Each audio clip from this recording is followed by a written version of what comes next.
Hello student, जो छात्र class 5 में पढ़ते हैं, कक्षा 5 में पढ़ते हैं, नवोदय विद्यालय 2023 के पेपर की तैयारी करना चाहते हैं, वह छात्र इस वीडियो को पूरा देखें। क्योंकि आज की इस वीडियो में हम आप सबके लिए एक नवोदय विद्यालय का पेपर लेकर आए हैं, जिसका कि अनुभाग 3 है और इसका नाम भाषा हिंदी है। तो ये आपका भाषा परीक्षण है। तो भाषा परीक्षण में आपके टोटल 20 प्रश्न रहेंगे, 61 से 80 तक। ठीक है, आपके टोटल इसमें 20 प्रश्न रहेंगे और 20 प्रश्नों के आपको 25 नंबर दिए जाएंगे। ठीक है, तो आपको वीडियो कहीं भी स्किप नहीं करना है। अगर आपको 25 नंबर चाहिए तो आपको इस वीडियो को पूरा देखना है, जैसे कि आपकी तैयारी बहुत अच्छी हो सके। ठीक है, तो चलिए बिना देरी के वीडियो को स्टार्ट करते हैं और इसके प्रश्नों को सोल्व करना शुरू करते हैं। तो छात्रों देखिए, सबसे पहले आपका आ जाता है निर्देश। आप निर्देश को पढ़ लेंगे तो थोड़ा बहुत आपको प्रश्न कैसे करना है इसकी नॉलेज हो जाएगी। ठीक है, निर्देश प्रश्न 61 से 80 तक। इस अनुभाग में 4 अनुच्छेद हैं, प्रत्येक अनुच्छेद में 5-5 प्रश्न हैं। प्रत्येक अनुच्छेद को सावधानी से पढ़िए और उसके नीचे दिए गए प्रश्नों के उत्तर दीजिए। प्रत्येक प्रश्न के 4 संभावित उत्तर दिए गए हैं, जिनकी संख्या A, B, C और D में है। इनमें से कोई एक उत्तर ही सही है। आपको सही उत्तर चुनकर उसकी क्रम संख्या उत्तर पुस्तिका में संबंधित प्रश्न संख्या के आगे दिए गए सही क्रमांक वाले गोले को काला करके उत्तर दें। तो छात्रों, हमने इसके निर्देश को पढ़ा, अब इसका अनुच्छेद आ गया। तो इसमें निर्देश में आपसे बोला क्या कि इस अनुभाग में 4 अनुच्छेद हैं, तो ये एक अनुच्छेद हो गया। ऐसे ही ऐसे आपको चार अनुच्छेद दिए जाएंगे और अनुच्छेद पर 5-5 प्रश्न है। मतलब हर एक अनुच्छेद में आपसे 5-5 प्रश्न जो है कि पूछे जाएंगे और आपको हल करना है। चलिए, तो इस अनुच्छेद को देखिए, आप कहानी की तरह समझेंगे, कहानी की तरह पढ़ेंगे और इसको ज़्यादा कुछ करना नहीं है आपको, बस कहानी की तरह से समझ लेना है, क्योंकि कहानी आपको देखिए जल्दी याद होता है। ठीक है, तो चलिए इस कहानी को हम पढ़ना शुरू करते हैं। अच्छी फसलें पाने के लिए आंध्र प्रदेश के कृष्णा जिले के किसान संगीत का प्रयोग कर रहे हैं।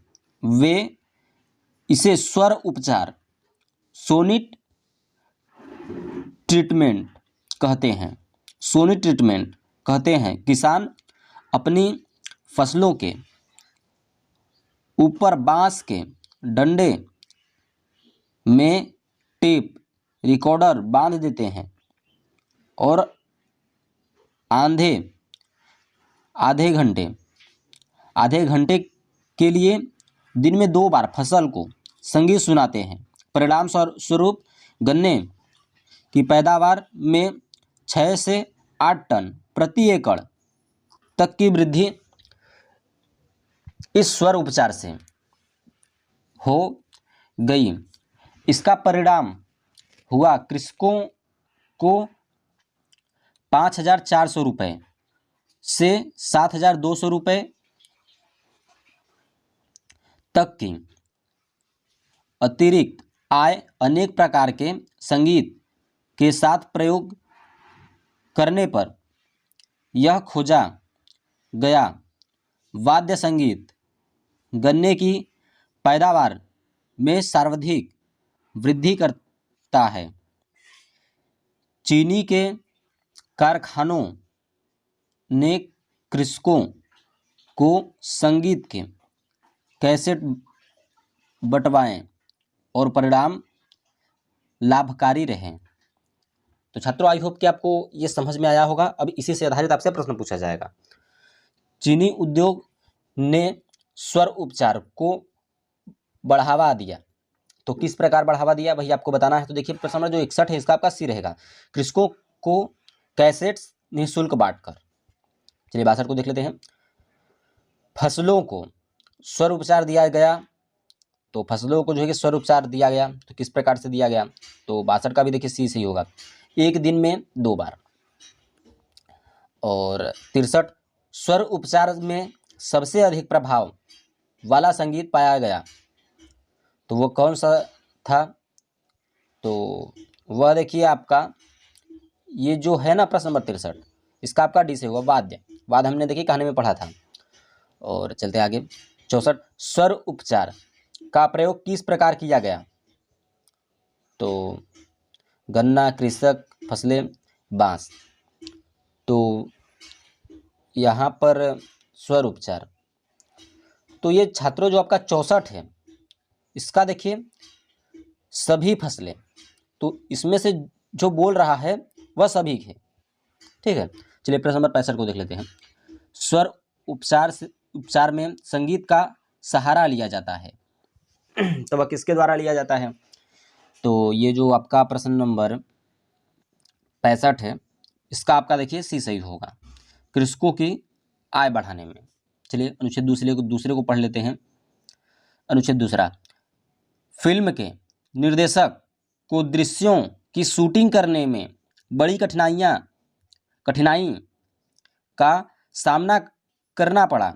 समस्या यह थी कि जो स्थान उसने चुना था वह किसी शहर या गांव से बहुत दूर था। जितनी दूर तक दृष्टि जाती, कहीं कहीं कटीली झाड़ियाँ और सूखी घास के साथ बाकी सब जगह रेत ही रेत दिखाई पड़ती। आगे चलते हैं। एक रेलवे लाइन इस मरुस्थल को काट कर जाती थी, जैसे उनका न कोई आदि हो और न अंत। शूटिंग जैसलमेर में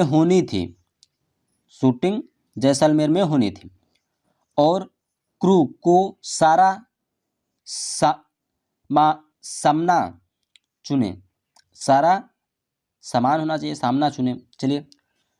सामना चुने।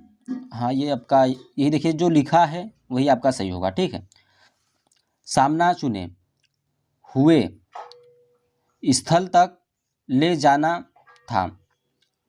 कैमरामैन को अपने कैमरे लेकर ऊपर से खुली जीप में जाना था ताकि वे रेल की ओर भागते ऊँटों की तस्वीरें ले सकें। इसलिए यह आवश्यक था कि शूटिंग के स्थान पर ऊँटों और कैमरों को पहुंचाने के लिए एक खड़ंजे वाली सड़क हो। अगली बात थी एक रेलगाड़ी मिल जाना। अचानक कोयले के दाम ऊपर चढ़ गए और जिस रेलगाड़ी को उन्हें उपयोग करना था वह एक दिन की सूचना पर निरस्त कर दी गई। तो छात्रों, आई होप कि आपको ये भी अनुच्छेद समझ में आया होगा, आपने कहानी की तरह इसको समझा होगा। चलिए इसके प्रश्नों को भी अब हम सोल्व करते हैं। चढ़ गए का विपरीतार्थक शब्द है, तो जो आपका 66 है इसका आपका देखिए डी वाला होगा, घट गए। ठीक है, और अगर हम 67 की बात करें, फिल्म की शूटिंग होनी थी, तो फिल्म की शूटिंग देखिए आपके मरुस्थल में होनी थी। 68, निर्देशक ने सोचा कि दृश्य की शूटिंग शायद नहीं हो पाएगी क्योंकि, तो इसका देखिए आपका सी सही होगा, रेलगाड़ी निरस्त कर दी गई। अब 69 को देखते हैं।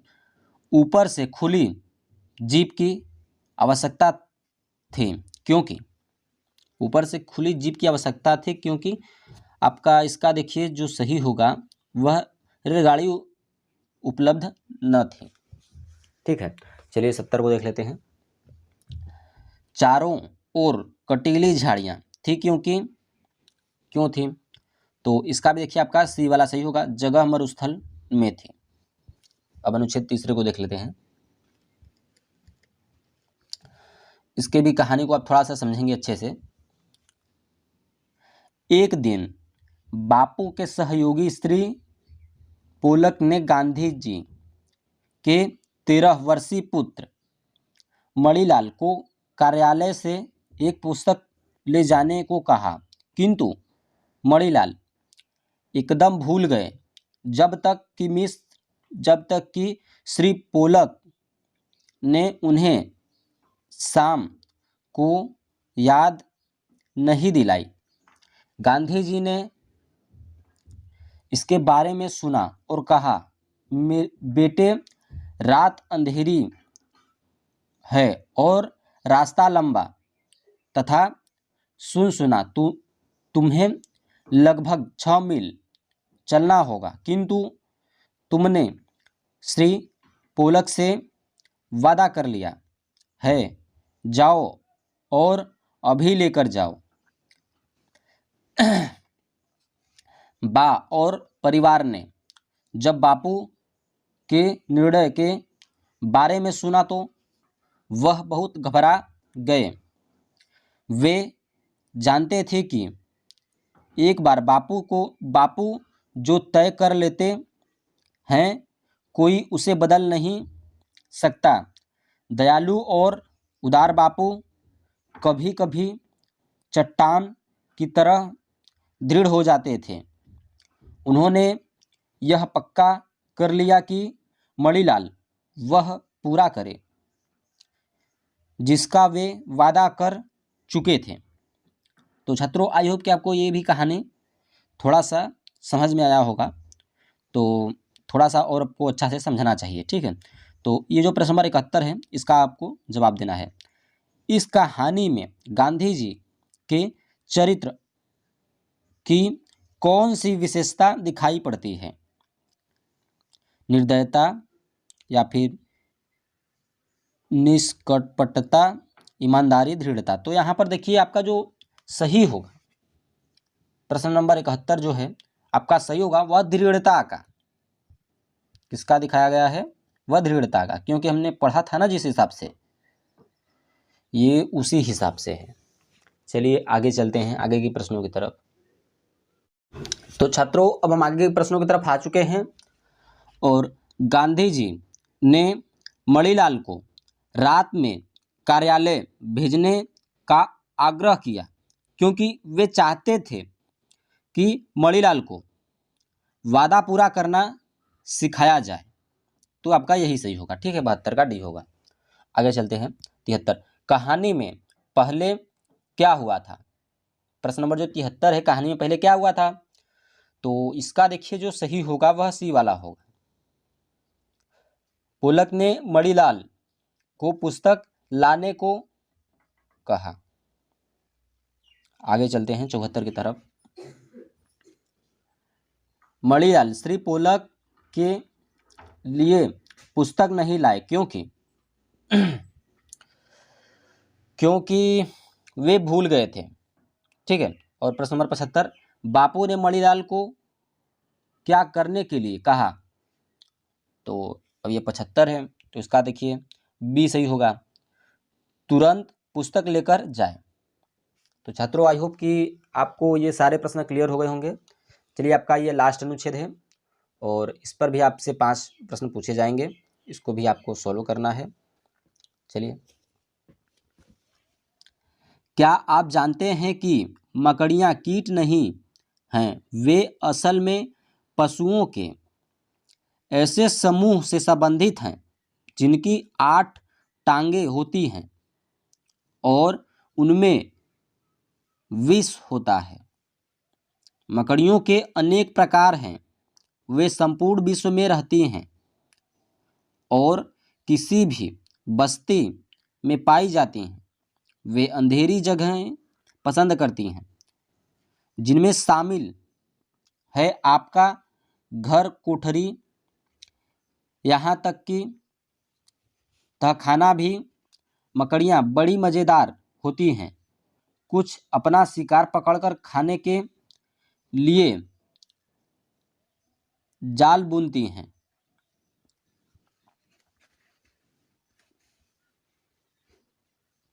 कुछ इतनी बड़ी होती हैं कि छिपकलियों और चूहों को भी खा सकती हैं। कुछ लोग मकड़ियों से डरते हैं क्योंकि वे काटती हैं।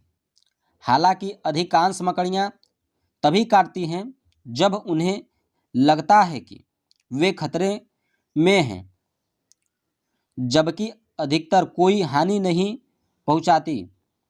असल में मकड़ियाँ मनुष्य की सहायक हैं, क्योंकि उनमें से